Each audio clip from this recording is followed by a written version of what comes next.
Film Tehran 2025 की कहानी एक ऐसे दौर से शुरू होती है जब अंतर्राष्ट्रीय राजनीति तेजी से बदल रही होती है और कई देशों के बीच तनाव लगातार बढ़ रहा होता है।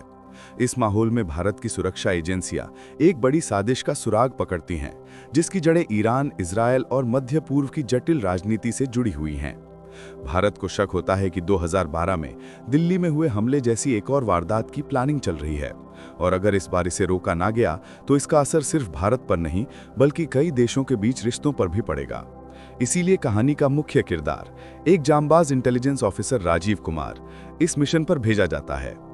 राजीव एक ऐसा अधिकारी है जो अपने काम को बेहद गंभीरता से लेता है और अपने देश के लिए कुछ भी कर गुजरने को तैयार रहता है।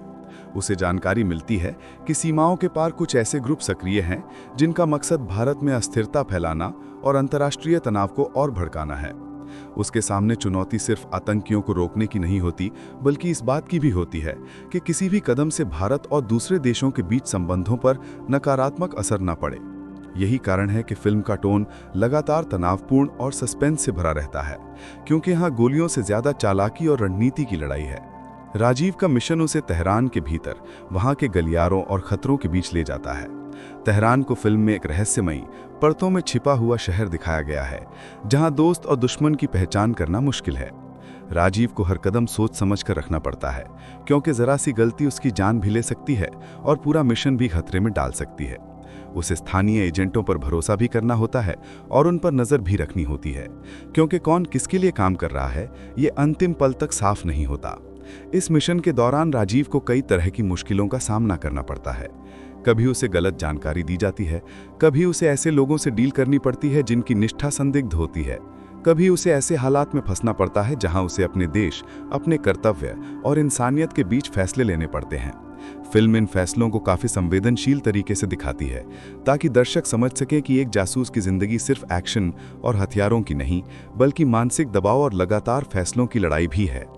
कहानी का एक बड़ा हिस्सा इस बात पर टिका है कि राजीव धीरे धीरे उस असल साजिश के करीब पहुंचता है, जिसमें कई देश, कई एजेंसियां और कई गुट शामिल होते हैं। इस साजिश का मकसद ऐसा माहौल बनाना होता है जिससे भारत किसी कठोर कदम को उठाने पर मजबूर हो जाए और इससे अंतर्राष्ट्रीय असंतुलन और बढ़ जाए।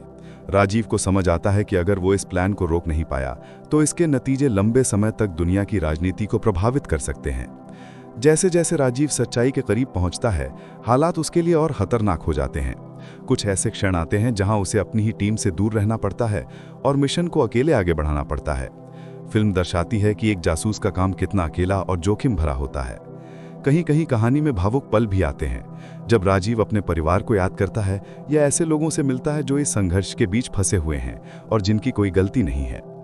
आखिरकार फिल्म अपने चरम पर तब पहुंचती है जब राजीव उस मुख्य प्लान को रोकने में कामयाब होता है और ये साबित करता है कि एक सच्चा अधिकारी सिर्फ निर्देशों का पालन नहीं करता, बल्कि अपनी सूझबूझ से बड़ी साजिश को खत्म कर सकता है।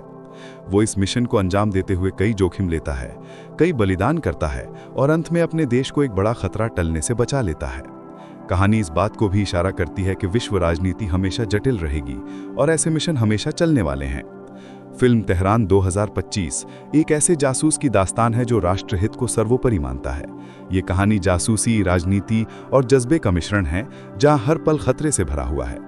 दर्शक राजीव की नज़र से उस दुनिया में झांकते हैं जहां सच और झूठ के बीच की रेखा बहुत पतली होती है और जहां हर कदम इतिहास बदल सकता है।